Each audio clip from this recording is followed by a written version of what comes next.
This is the Realty Classroom Podcast, episode number 186. Write it down. Are you a real estate agent who wants to turn your real estate job into a business without sacrificing your lifestyle, but you just can't seem to find the right plan or any plan to help you get there? Well, then, hey, you are definitely in the right place. I'm Danny Griffin, the founder of the Realty Classroom and the host of this podcast. Now, to help you take immediate action to get more strategic and more organized, I've created a free Jumpstart course for you. It's very simple. It's not a lot of homework.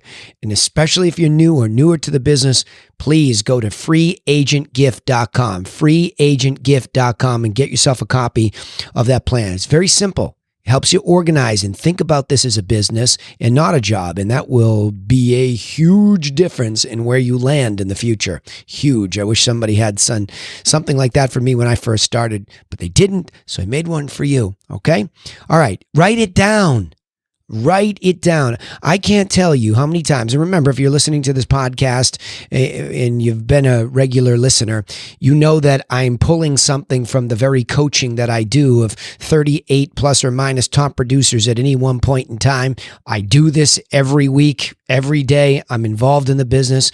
So I extract the hottest coachable moments for you, and these are real actionables. These are things that you really should do. Now, this week is more inspired from coaching agents at the Griffin, which is an offshoot of my Griffin Realty Group business, my brokerage, my real Massachusetts brokerage. Now the Griffin is a brand new brokerage that's licensed in 5 different states, and we have a lot of new agents. We're trying to meet agents in whatever state they live in, and they're trying to get in the business, and they're trying to get a plan, and now they're starting to learn how to do something. And I'm learning how to get to them early and often about how to stop making mistakes right from the beginning. And so the real methodology that needs to happen, because when you're training people, you're trying to repeat a certain thing over and over. So we have a buyer plan and a seller plan, and as our agents are coming on, we're trying to teach them that. And that happens at the TRC highest level coaching too. It's the same thing. I have onboarding a new member this week, and it's the same thing. He has to understand the power of these 2 basic plans. It's a must.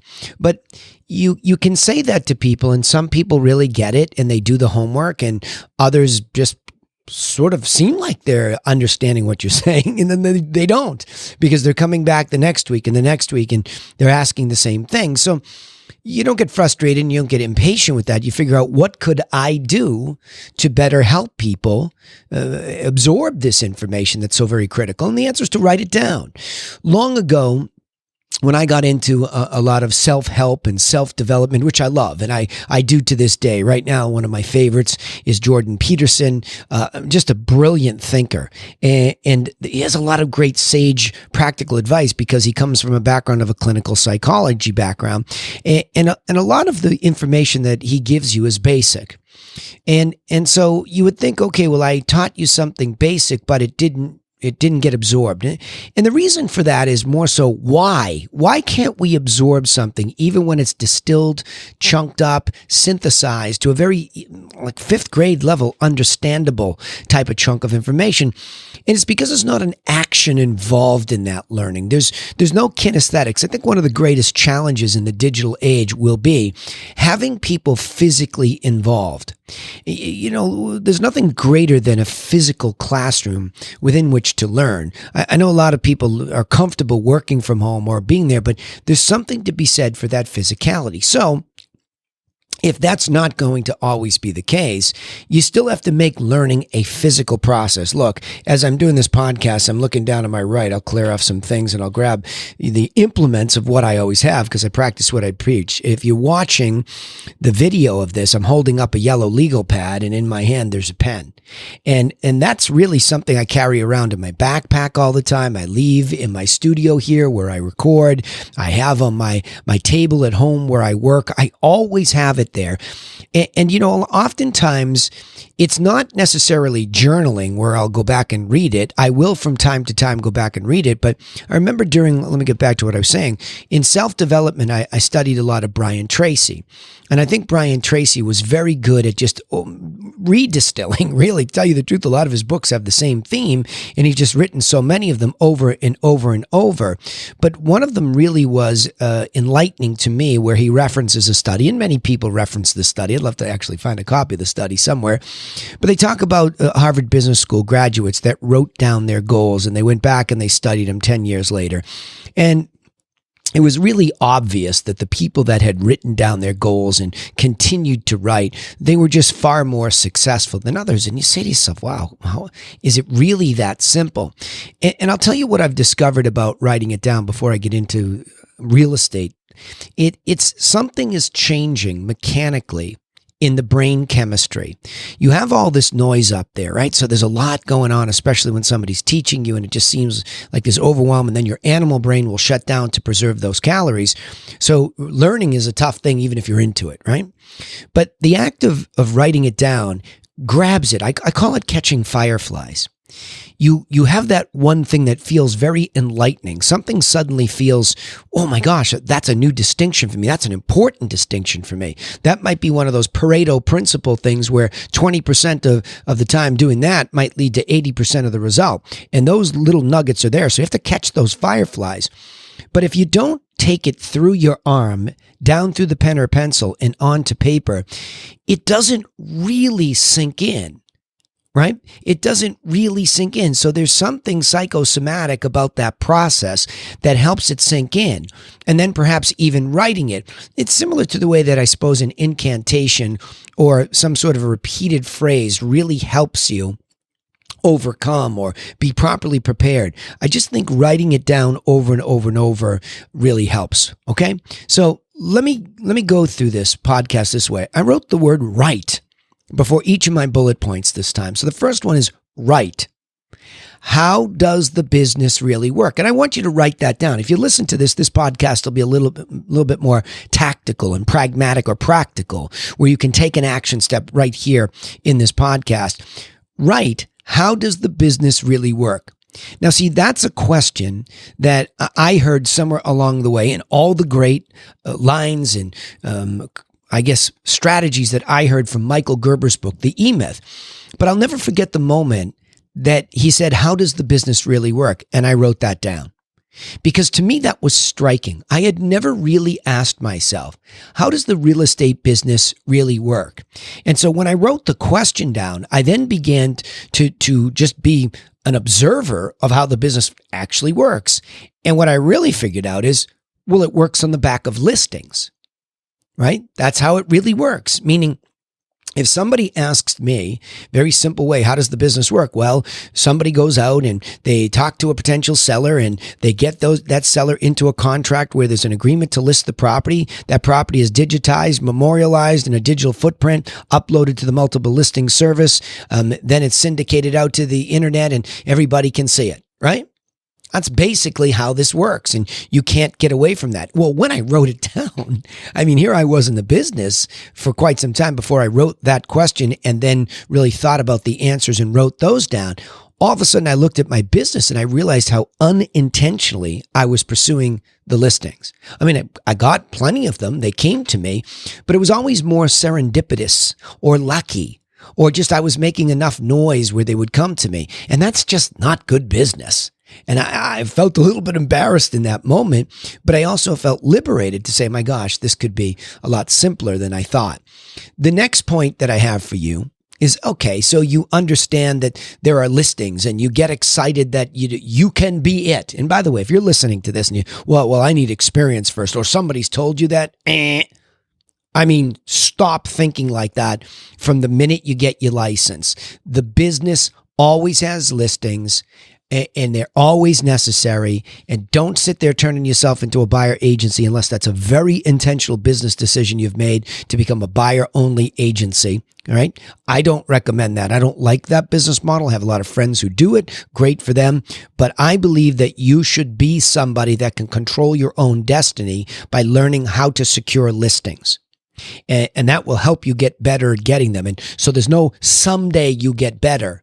It's today you try, and that's how you learn, right? So you're going to be talking to these listings, and the most obvious thing is the next question to write down. How's the market really doing? See, because when you identify yourself as a realtor, most people will just look at you and say, how's the market? It's very much like a stockbroker as well, where you say, oh, I'm in equities and I'm a stockbroker. Well, how's the market? It's almost a knee-jerk reaction that most of the population that's relatively interested in the real estate market or the stock market is curious and understands there's a marketplace or there's a concept of the market. So rather than just picking up lines at the water cooler at the brokerage or online, somebody gives you a quip, oh, it's a buyer's market now, it's a seller's market. That's not a good answer. So when I wrote that question down, how's the market really doing? I started to think more specifically. I started to think in terms of meaningful specifics. And those meaningful specifics were things such as, what is the real average price? What is the real price per square foot? What is the real average days on market? What is the real sold price to last asking price ratio? So I knew what was really happening in negotiation. And then what was the real time frame? And I had a Wall Street background as a young guy out of college studying to become a certified financial analyst. So I knew that these meaningful specifics could be measured in time periods such as month versus last month, this quarter versus last year's quarter, this year versus last year.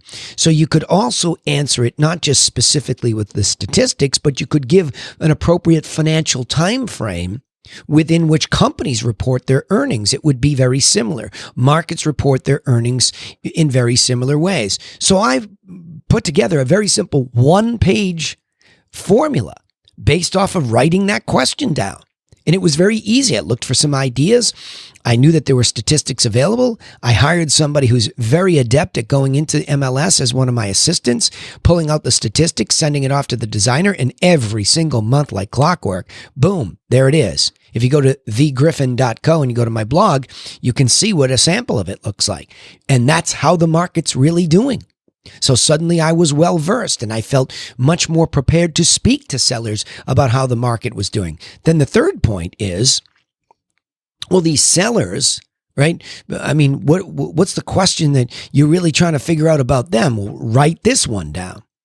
Who has a real reason to sell? That's it.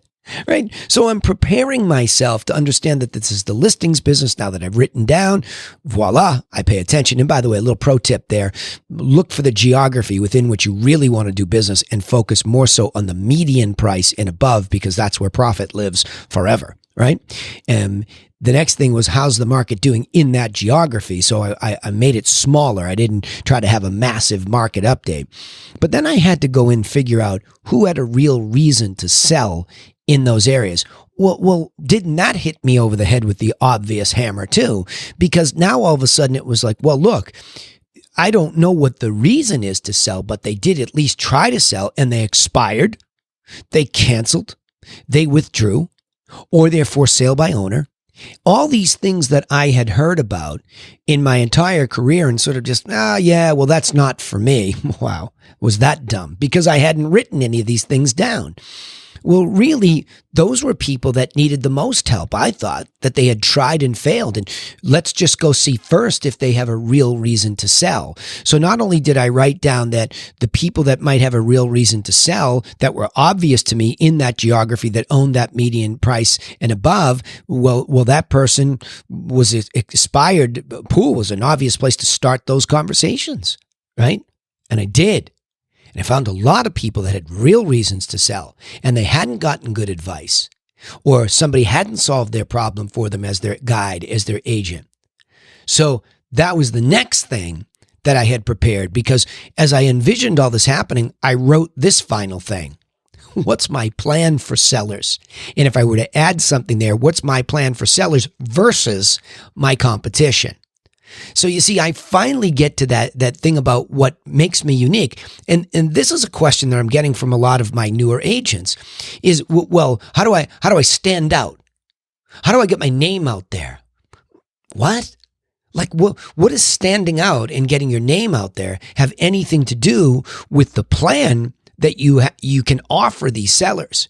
Now remember, this is all mirrored on the buy side as well. But I'm just saying, I want you to lead with a thought that somebody should have hit me with. Go for the listings. Go for the listings. Go for the listings.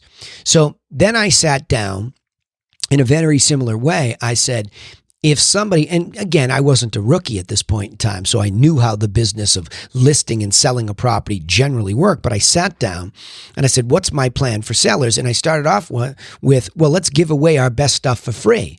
Well, what do you mean? Well, all over the internet and many years before that in direct mail marketing, there would always be an offer of free information and a free plan or a free guide. So I just took what was old and made it new and said, okay, there are a certain number of steps that any seller must go through and they should know these things. So if I were going to give them a written out plan of what to do, it's not how to do it. You need somebody like me, or you can try to do it yourself. But if I just gave them the what to do plan, then that would set me up versus my competition in an extremely different way. So you see what I mean? This act of writing it down changed the entire trajectory of my entire business. Now, let me give you a time frame. I've been in it for about 22 and a half years to be specific. It took me all of the first half of it and then some to have these epiphanies. And what I'm teaching you is going to be done here inside of 20 minutes. Isn't that stunning? Now, again, this is not theory. I'm not one of these coaches that pontificates and has never talked to a seller, has never been in a listing presentation, has never written all this out themselves. I have. I do. So this is coming from actually doing this stuff. And this is what I'm distilling up. Please listen to me. And yes, you can do it. I know you'll have a self-image crisis. I know you'll talk yourself out of doing it. I know you'll be afraid to do it. But I'm just telling you, by writing this down, the underlying theme is it allowed me to go back to being authentically who I was. If there's ever a mantra that I live by, it's something that I learned as a young man. I felt it, and then in college it crystallized. Be a person for others. And that's beneath all of this, right? So I really wanted to know how the business worked so that I could explain it to other agents, especially those that I was coaching. And then how the market's doing was a response that I felt responsible. I felt like having a real estate license was a gift and that I should give that information to people. And then being able to really decipher who needs help and who doesn't is just smart business. And then that plan to give away to them, to magnetize them into me where potentially I was a good fit on showing them how. So let me just go back and say this again, okay? Write it down. Write it down. Write it down. And here are the things. First one, write. How does the business really work? ? 2, write. How's the market really doing? ? 3, write. Who has a real reason to sell? ? 4, write. What is my plan for sellers? ? If you would just write down those 4 questions and you would contemplate them yourself, and you could go back and listen to this podcast over and over, I am telling you, in the longer run, this isn't a magic pill. This isn't a quick fix. You want to go off and do your social media dabblings and you want to be the latest TikTok creative. Awesome. Good for you. I love that stuff myself. Okay. And it is a good support cast for my business once I do what really matters, but it doesn't fit into the Pareto principle for me. 20% of what I do yields at least, if not more, than 80% of my profit, my success. And it all is focused on these things I'm telling you. Let me summarize it this way. There's nothing more powerful than a simple written goal. However, when building your real estate strategy, you need to write down the basics of how the business really works, as well as how the market is actually doing. That will help you more clearly see the plan that you'll have to write out for your sellers and present in a professional manner that will definitely allow you to be many times more successful than doing business without any written strategic plan. Reminder. Here's a reminder and a caveat or a beware. Keep it simple And please stop copying everyone else. All right. Remember, you can take immediate action and get started in the right direction with our free simple business plan that's waiting for you at freeagentgift.com. Also, don't forget you can subscribe to the podcast on iTunes, Spotify, or wherever you listen. We also post our coaching content on YouTube, and we'll be doing more. We're getting very close to a relaunch and a reset on YouTube. Keep an eye on what I do with YouTube and the realtyclassroom.com. Going through a big remake there. So under renovation at the moment, but looking forward to doing a better job for you out there. So don't forget, subscribe to the Realty Classroom channel, okay? The Realty Classroom channel. And keep an eye out for my personal branded stuff, Danny Griffin stuff, because that's going to start to combine. We'd also appreciate it if you would share our content with other real estate agents that are out there looking for help. We'd really appreciate that. But remember this, I say the same thing every time I sign off. Nobody's coming for you. Nobody. So go get to work on your business, and we will see you in the next episode to help you do just that. Thanks again.